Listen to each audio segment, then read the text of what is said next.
Jadi wanita cantik, pinter, punya karir bagus, dan berasal dari keluarga kaya, nggak serta-merta menjamin bikin pacar jadi lebih sayang, atau bahkan tetap setia sama kita. Itulah yang dialami oleh Shuyi, yang ngerasa yakin banget kalau pacarnya beneran sayang dan setia sama dia. Shuyi tadinya bersyukur banget karena punya pacar bernama Xingzhou yang segitu perhatian dan pengertian sama dia. Tapi secara nggak terduga, mas pacar malah diem-diem selingkuh sama cewek lain. Malam itu, Shuyi hendak pulang kerja saat seorang pria tampan menawarinya tumpangan. Meski pria tampan itu naik mobil mewah dan punya sopir pribadi, Shuyi nampak nggak tertarik dan menolak ajakannya dengan sopan. Seraya bilang kalau pacarnya sebentar lagi akan datang menjemputnya. Dalam perjalanan pulang, Shuyi menyadari aroma parfum yang begitu menyengat di mobil Xingzhou, tapi Xingzhou bilang kalau temannya tadi nebeng karena tujuan mereka searah. Shuyi yang hendak bersikap manja sama pacarnya, nampak terkejut saat Xingzhou tiba-tiba mendorongnya menjauh. Xingzhou beralasan kalau dia lagi nyetir dan butuh konsentrasi, sehingga dia nyuruh Shuyi untuk duduk dengan tenang. Setibanya di rumah, Shuyi menyadari kalau ponselnya nggak ada, dan mengira kalau ponselnya mungkin terjatuh di mobil Xingzhou. Shuyi pun melacak ponselnya dan menemukan keberadaan mobil Xingzhou di sebuah rumah sakit. Shuyi yang khawatir terjadi apa-apa sama Xingzhou langsung bergegas pergi ke rumah sakit, tapi dia malah menemukan hal yang lebih menyakitkan. Shuyi memergoki Xingzhou yang keluar dari rumah sakit sambil merangkul seorang wanita. Mereka nampak mesra layaknya sepasang kekasih, sehingga Shuyi langsung mengonfrontasi mereka. Tapi emang dasar cowok nggak tahu malu, Xingzhou malah mutusin Shuyi saat itu juga, sembari bilang kalau selingkuhannya, Lele jauh lebih kaya, apalagi pamannya Lele punya banyak mobil mewah yang biasanya hanya dimiliki oleh keluarga old money. Keesokan harinya, Shuyi kelihatan gloomy banget pas masuk kerja, gara-gara putus sama pacarnya tadi malam. Tapi bosnya bilang kalau Shuyi pantas mendapatkan pria yang jauh lebih baik dari Xingzhou, karena Shuyi nggak hanya cantik, tapi juga cerdas dan memiliki karir yang gemilang. Saat Shuyi hendak pergi ke meeting, dia nggak sengaja bertemu dengan Xingzhou dan Lele di sebuah kafe. Xingzhou berusaha menghindarinya, tapi Shuyi sengaja menyindir mereka dengan bilang kalau beberapa orang emang punya kecenderungan untuk merebut dan memiliki barang bekas orang lain. Mendengar hal itu, Xingzhou langsung mengajak Lele pergi dari sana, sementara Shuyi cuma memandang mereka dari kejauhan dengan perasaan kesal. Saat Shuyi melihat sebuah mobil mewah terparkir nggak jauh dari sana, sebuah gagasan tiba-tiba muncul di benaknya. Shuyi ingat kalau Xingzhou ngebahas tentang pamannya Lele, yang katanya punya banyak mobil mewah, which is hal itu jarang banget mereka temui di kota itu. Shuyi yang mengira kalau pemilik mobil mewah itu adalah pamannya si Lele, lantas memutuskan untuk ngedeketin sang paman dan membalas dendam atas pengkhianatan tersebut. Shuyi lantas menghampiri mobil itu dan menemukan kalau si pemilik mobil nggak lain nggak bukan adalah pria tampan yang menawarinya tumpangan tadi malam. Shuyi pun berpura-pura bilang kalau ponselnya mati dan butuh tumpangan, tapi pria itu malah nyuruh supirnya untuk tancap gas dari sana. Keesokan harinya Shuyi bersiap mewawancarai Xian, CEO dari Mingyu Bank, yang juga dikenal sebagai sosok penting dalam industri keuangan dan sangat berpengaruh di kota itu. Shuyi udah lama menantikan wawancara tersebut karena Xian selalu sibuk dan jadwalnya sangat padat. Namun, saat Shuyi tiba di sana, ia nampak kaget saat sekretaris Xian yang bernama Chen Sheng bilang kalau udah ada reporter lain dari Finance Weekly yang datang untuk mewawancarai Xian. Shuyi sontak aja menyadari kalau reporter yang dimaksud adalah Yuling, rekan kerjanya yang emang sering nyerobot wawancaranya dengan banyak tokoh penting. Shuyi tadinya hendak pergi dari sana, tapi saat mengetahui kalau Xian ternyata adalah pria tampan yang menawarinya tumpangan, Shuyi pun berusaha mendekati Xian dan meminta sedikit waktu untuk melakukan wawancara. Shuyi nggak ingin kalah dari Yuling yang udah nyuri kesempatannya untuk mewawancarai Xian, dan di atas semua itu, Shuyi nggak ingin kalah dari Xingzhou yang udah mengkhianatinya. Secara mengejutkan, Xian setuju untuk melakukan wawancara di mobil, karena dia harus pergi ke suatu tempat. Pada momen itu, Xian menyadari kalau Shuyi mengajukan pertanyaan yang mirip dengan yang ditanyakan Yuling sebelumnya. Meski demikian, Xian tetap menjawab semua pertanyaan Shuyi. Setelah 2 jam berkendara, mereka akhirnya tiba di sebuah padang rumput luas. Shuyi sontak aja kaget karena dia nggak bisa menemukan kendaraan untuk mengantarnya pulang. Tapi nggak lama kemudian, Shuyi mengetahui kalau ia sedang berada di peternakan milik Mr. Guan yang merupakan rekan bisnis Xian.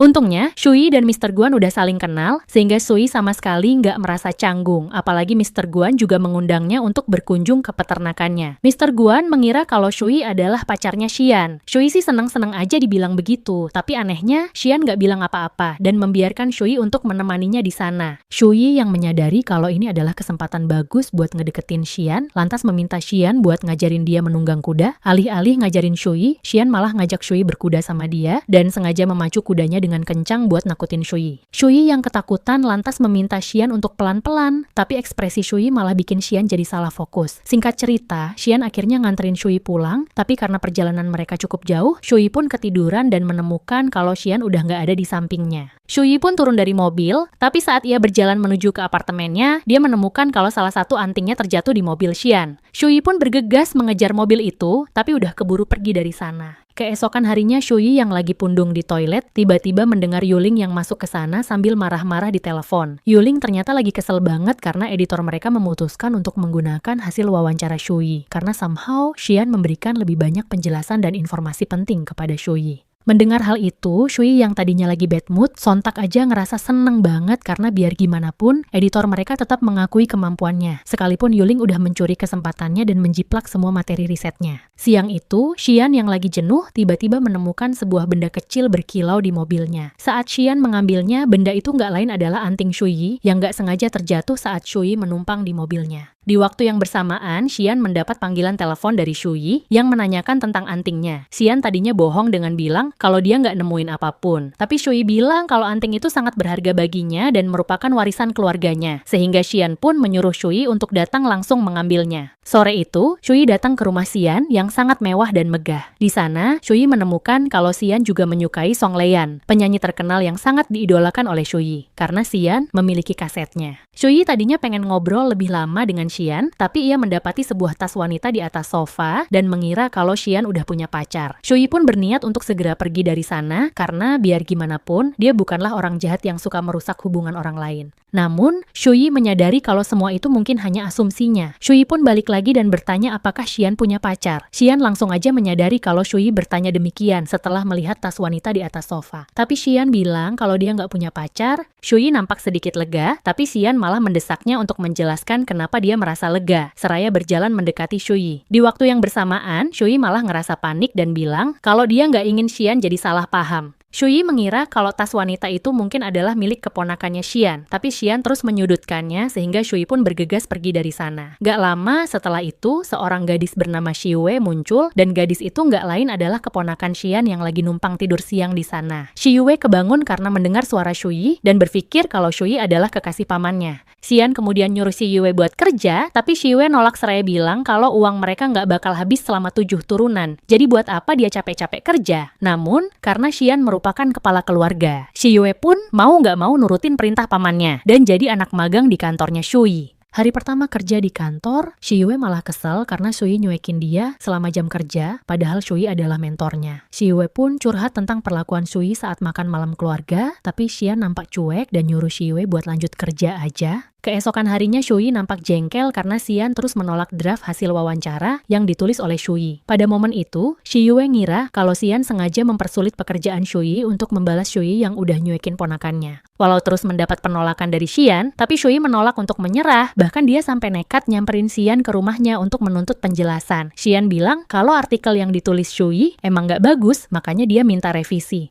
Namun, Shuyi malah dengan pedenya bilang kalau semua itu cuma alasan karena Xian sebenarnya pengen ketemu sama dia lagi. Secara nggak terduga, Xian malah nyuruh Shuyi buat merevisi artikel itu di rumahnya. Mendengar hal itu, Shuyi sontak aja menjadi kesenengan karena dia bisa berduaan dengan Xian lagi. Pada momen itu, Xian mendapat telepon dari Shiyue yang bilang kalau dia bakal mampir ke rumahnya. Xian langsung bilang kalau dia sibuk, jadi Shiyue nggak perlu datang ke rumahnya, walau pada kenyataannya Xian nggak pengen Shiyue mengganggu momen kebersamaannya dengan Shuyi. Singkat cerita, Shuyi akhirnya selesai merevisi seluruh artikel tersebut, dan Xian nampak puas dengan hasilnya. Xian lantas bertanya, apakah pacar Shuyi nggak keberatan membiarkan Shuyi menghabiskan waktu dengan seorang pria selama berjam-jam di rumah pria itu, sekalipun hal itu berkaitan dengan pekerjaannya. Namun, Shuyi mengungkapkan kalau dia udah putus sama pacarnya di malam saat ia pertama kali bertemu dengan Xian, sehingga nggak bakal ada yang marah kalau dia berlama-lama di sana. Shuyi kemudian meminta izin kepada Xian kalau dia pengen menjalin hubungan romantis dengan Xian, karena mereka sama-sama jomblo. Xian malah balik nanya apakah Shuyi bakal nyerah kalau dia menolaknya. Tapi Shuyi menegaskan kalau dia bukan orang yang gampang nyerah gitu aja, dan bertekad melakukan apapun untuk mendapatkan keinginannya. Saat Shuyi hendak pergi dari sana, secara mengejutkan, dia bertemu dengan dengan Shi Yue yang datang untuk menemui pamannya. Di sisi lain, Shi Yue pun bertanya-tanya kenapa Shui ada di sana, tapi Shui langsung pergi gitu aja. Saat Shi Yue masuk ke rumah, dia melihat Xian memegang gelas dengan bekas lipstik di pinggirannya. Shi Yue sontak aja mengira kalau pacar Xian tadi datang berkunjung dan berniat untuk melaporkan kisah asmara Xian kepada keluarganya. Saat di rumah, Shui seketika merasa kesal saat stalking si mantan yang sekarang nampak bahagia dengan pacar barunya. Hal itu seolah-olah mengingatkan Shui pada rencana balas dendamnya dengan memanfaatkan Xian. Shui lantas mengirim pesan pada Xian, berharap Xian memberikan respon, walau balasannya nggak pernah datang. Keesokan harinya, Shui dan Shi Yue ditugaskan untuk meliput konferensi bisnis yang dihadiri oleh para CEO, termasuk Xian. Saat konferensi berlangsung, Shui terus mengirim pesan berisi pujian dan apresiasi untuk Xian, tapi Xian nggak menggubrisnya sama sekali. Di waktu yang bersamaan, Shi Yue minta izin untuk keluar sebentar karena dia pengen mencari udara segar. Saat jam istirahat, seorang reporter pria nampak menghampiri Shui untuk meminta kontaknya. Demi memperluas relasi kerja, Shui nggak keberatan memberitahu kontaknya pada pria itu. Namun, saat Xian melihat Shui dideketin sama cowok lain, dia malah manggil Shui untuk ikut bersamanya. Shui ngira kalau Xian ngerasa cemburu, tapi secara nggak terduga, Xian malah bertanya tentang Siwei. Shui kemudian menelepon Siwei, seraya memberitahu Xian kalau Siwei izin pulang duluan karena sakit. Pada momen itu, Shui berniat caper sama Xian, tapi Xian malah memalingkan muka dan ngeluyur pergi gitu aja. Hal itu sontak saja bikin Shui sedih karena dia beranggapan kalau Xian lebih tertarik pada Shi Yue yang masih muda. Shui makin yakin kalau Xian gak tertarik padanya saat ia melihat Xian ngobrol santai dengan Shi Yue. Shui pun berniat untuk langsung pergi, tapi Xian ternyata menunggunya. Xian berniat nganterin Shui pulang ke rumah, tapi karena Shui berpaling darinya, Xian lantas mengejar Shui dan menyentuh lengan bajunya. Pada akhirnya, Shui setuju untuk pulang bareng Xian. Yah, hitung-hitung nebeng gratis daripada bayar taksi, walau selama perjalanan, dia sengaja nyuekin Xian hingga akhirnya ketiduran.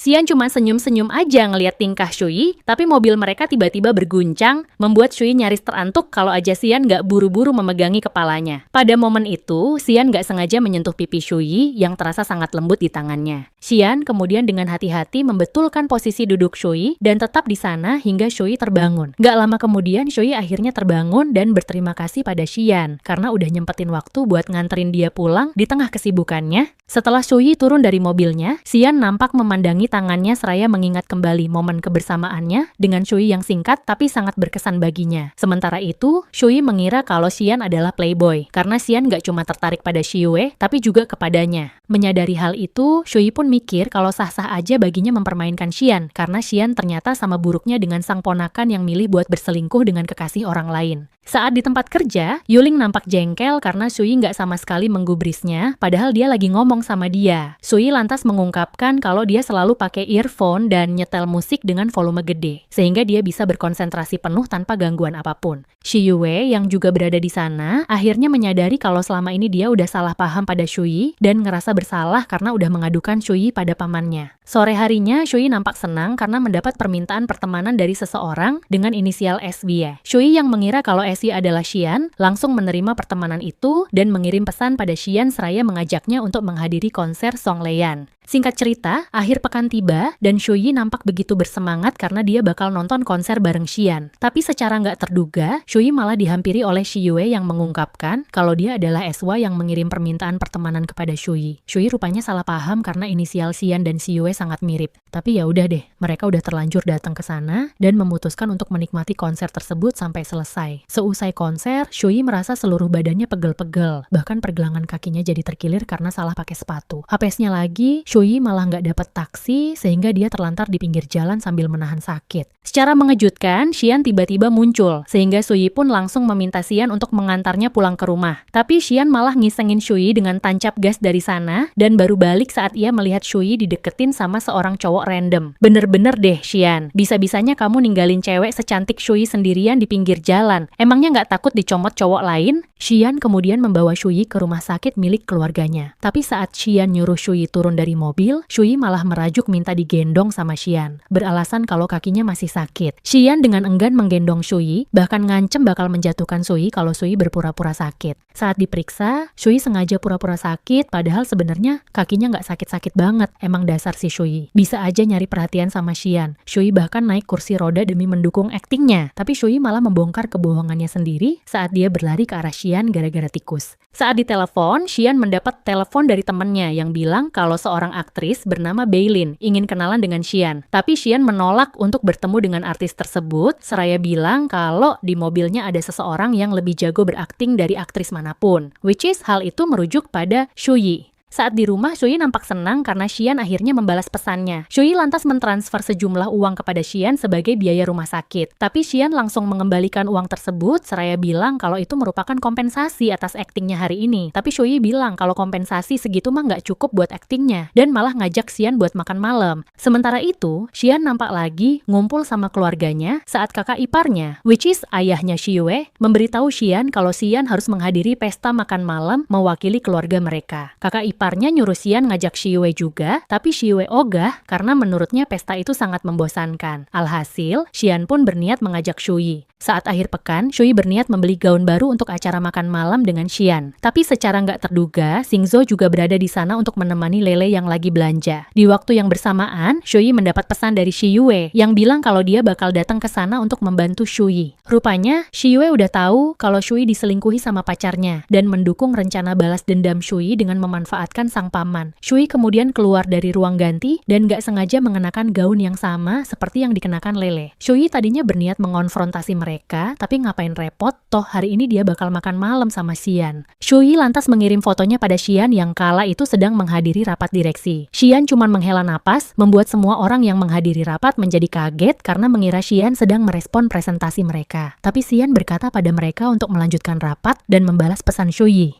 Gak lama kemudian Xiyue tiba di sana dan langsung membayar semua pakaian yang dipilih oleh Shuyi dengan black card dari pamannya yang emang dikasih khusus buat dia. Shuyi pun berterima kasih pada Xiyue karena telah membantunya. Sore harinya, Xian lantas menjemput Shuyi untuk makan malam dan menyadari kalau Shuyi ternyata belanja banyak barang. Shuyi khawatir kalau Xian bakal ngira dia sebagai cewek matre karena belanjaannya banyak banget. Tapi di sisi lain, Xian terus mendapat notifikasi di ponselnya tentang penggunaan black card yang ia berikan pada Xiyue. Xian sih sama sekali nggak keberatan, tapi dia ngerasa aneh aja karena Xiyue sebenarnya bukan shopaholic dan nggak pernah belanja sebanyak itu dalam waktu satu hari. Singkat cerita, Xian dan Shuyi lantas menghadiri acara makan malam, di mana semua orang nampak tertarik pada Shuyi karena Xian mengajaknya sebagai his partner. Mereka mengira kalau Shuyi adalah seorang aktris karena wajahnya sangat cantik, tapi Shuyi lantas memperkenalkan dirinya sebagai reporter Finance Weekly.